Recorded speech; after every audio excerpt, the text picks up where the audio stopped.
Alright guys, we're going to talk about a very important topic today, and that is plagiarism.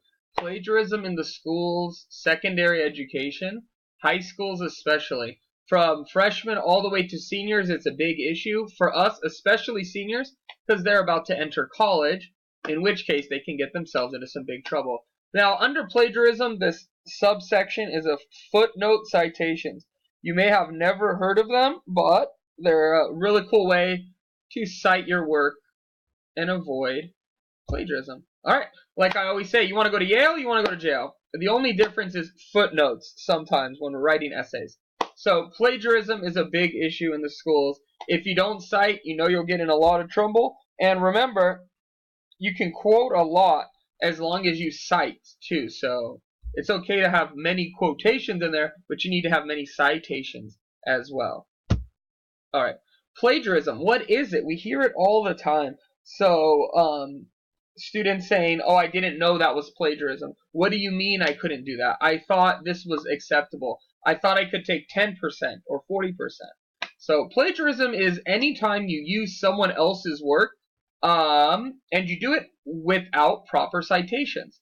So, if you have no citations on a direct quote from a book, for example, like, Romeo, Romeo, wherefore art thou Romeo, and you have no quotes around something like that, that could be considered plagiarism, whether it's on purpose or accident, and that's one of the keys.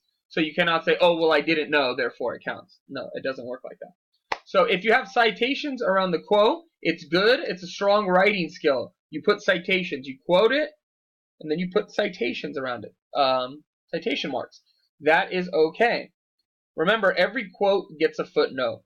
And I really like this picture over here on the right because it reminds me so much of students that I've had. What do you mean all my facts are wrong? I copied everything straight off the internet, which is how you end up getting essays with Wikipedia and all of the blue Wikipedia numbers, like 1, 2, 3, 4, etc., etc. Okay, so how do you insert a footnote?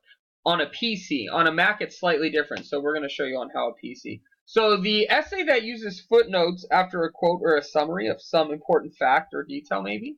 So to insert a quote at the bottom of the page, like this one here, you hit Control, Alt, and F at the same time.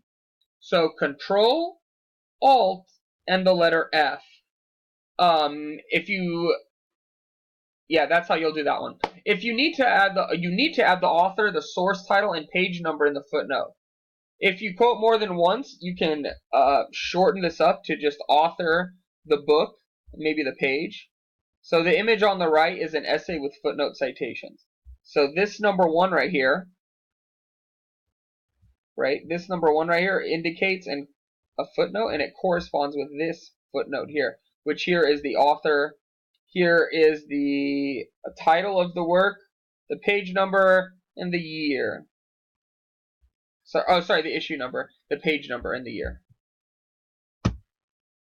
So bibliography or footnotes, do we have to do both? No, you should do one or the other. If your assignment specifically asks for a bibliography, then you put a bibliography. If not, footnotes is one option to replace a bibliography. So instead of looking back at the essay for your citations like in a bibliography, the footnotes are at the end and they're easy to find. So if a teacher or reader is reading this going, I wonder where he got that fact from. How does he know 500,000 people were killed? The footnotes will help him verify the work at the bottom.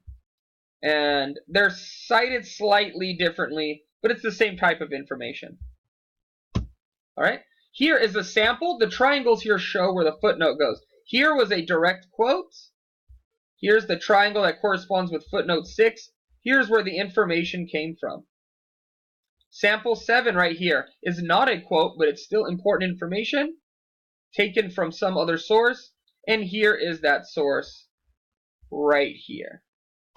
Alright, and that is the end of this footnote citations. Thank you for paying attention, and I hope you learned how to use some footnotes.